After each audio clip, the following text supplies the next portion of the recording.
Baik, Assalamualaikum warahmatullahi wabarakatuh. Pagi ini Bapak akan membawakan materi tentang kemajuan peradaban Islam di Andalusia, seperti lanjutan materi minggu lalu tentang perkembangan Bani Umayyah di Damaskus. Tapi kemarin tentang latar belakangnya, sekarang kemajuan peradaban serta kemundurannya juga. Yang pertama itu kemajuannya dulu. Kemajuan peradaban Islam di Andalusia. Yang pertama itu kemajuan pembangunan. Kemajuan pembangunannya ini yang pertama ada di ibu kotanya sendiri, yaitu Cordova. Bani Umayyah telah membangun kota Cordova ini betul-betul sangat indah. Kenapa? Karena Bani Umayyah telah membangun jembatan yang di bawahnya dialiri sungai yang memisahkan antara ibu kota serta banyaknya bunga-bunga yang diimpor dari timur dan dibangun di pinggir-pinggir ibu kota yang membuat ibu kotanya Islam indah itu. Ibu kotanya indah. Begitu saja, oke. Sampai sini jelas? Yang di belakang bisa dengar? Yang belakang sebelah kiri kedua? Baik. Selanjutnya pengaruh terhadap Renaissance di Eropa. Renaissance itu pembaharuan. Berarti pengaruh terhadap pembaharuan di Eropa. Mengapa berpengaruh? Karena pada masa puncak kejayaan Islam di Eropa sendiri itu telah menorehkan banyak prestasi terhadap Islam. Dan pada masa puncak kejayaannya itu telah mempengaruhi Eropa, bahkan dunia. Tapi terlepas dari itu semua, membuat Eropa bangkit dari keterbelakangannya. Kenapa bisa bangkit? Karena itu tadi, umat Islam telah membuat teknologinya maju, sehingga universitasnya itu umat Kristen masuk dan bangkit dari keterbelakangannya, yang berarti bangkit dari keterpurukannya, sehingga umat Kristen itu banyak juga muncul sejarawan yang pintar, bisa dibilang begitu. Oke, sampai sini paham? Selanjutnya kemajuan dalam bidang ilmu dan sains. Yang pertama itu filsafat. Seperti yang kita ketahui, filsafat itu adalah ilmu. Jadi kata lainnya ilmu itu filsafat. Ilmu filsafat ini tokoh utamanya adalah Abu Bakar Muhammad bin Al-Saiq, atau nama lainnya Ibnu Bajjah. Beliau ini Ibnu Bajjah. Nah, tapi ada salah satu tokoh yang paling termasyhur, yaitu muncul pada abad ke-12 Masehi. Beliau bernama Ibnu Rashid dari Cordova. Beliau adalah pengikut Aristoteles. Dan beliaulah yang menafsirkan naskah-naskah dari Aristoteles, dan beliaulah juga yang terkenal atas kehati-hatiannya dalam menggeluti keserasian antara ilmu dan agama, atau filsafat dan agama, seperti itu. Baik, sampai sini paham? Oke, lanjut. Yang kedua itu adalah sains. Seperti kita ketahui bahwa pada masa puncak kejayaan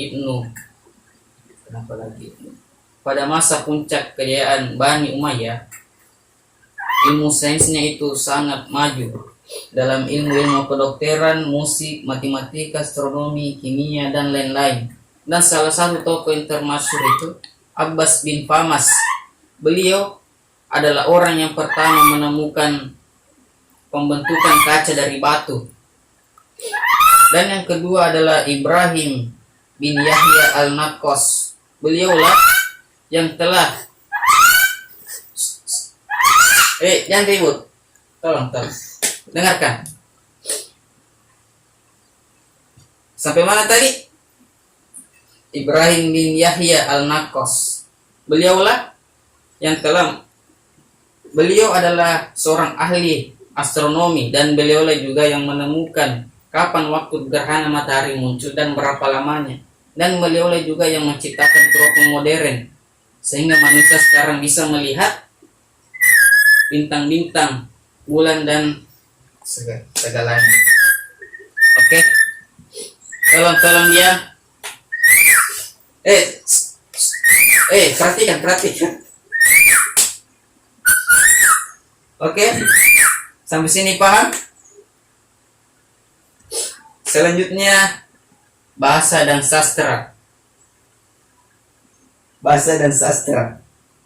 Seperti yang kita ketahui pada masa puncak kejayaan Bani Umayyah,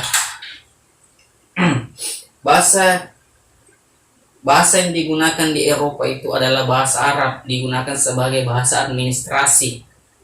Dan memang pada orang-orang lokal di Eropa sana tidak keberatan dengan bahasa Arab.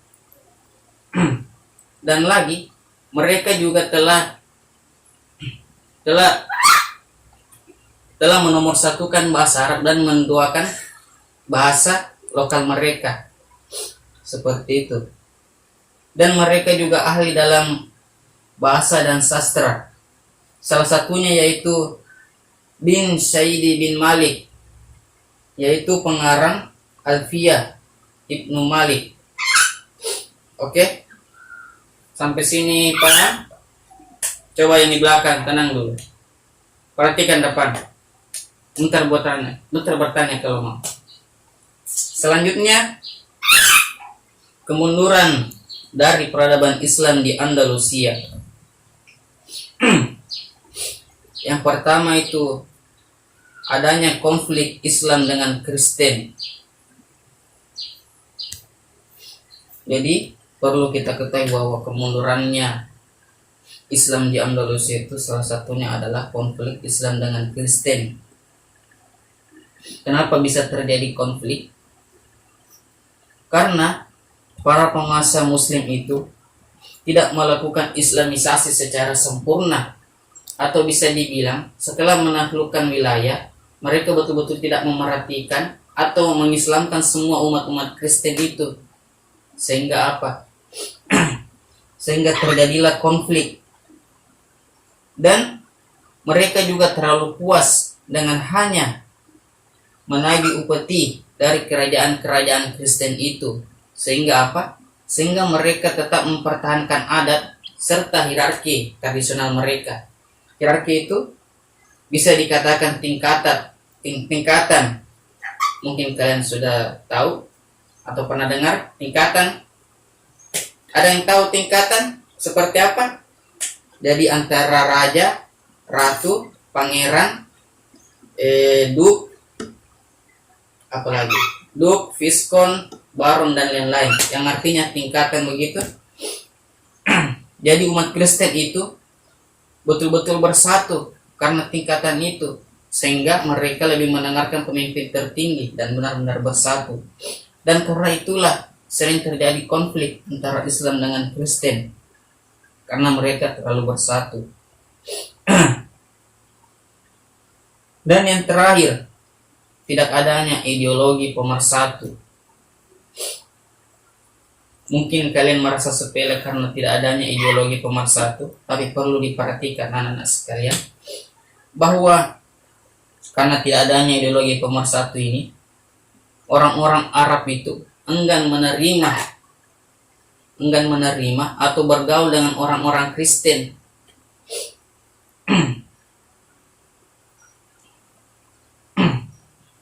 Orang-orang Kristen.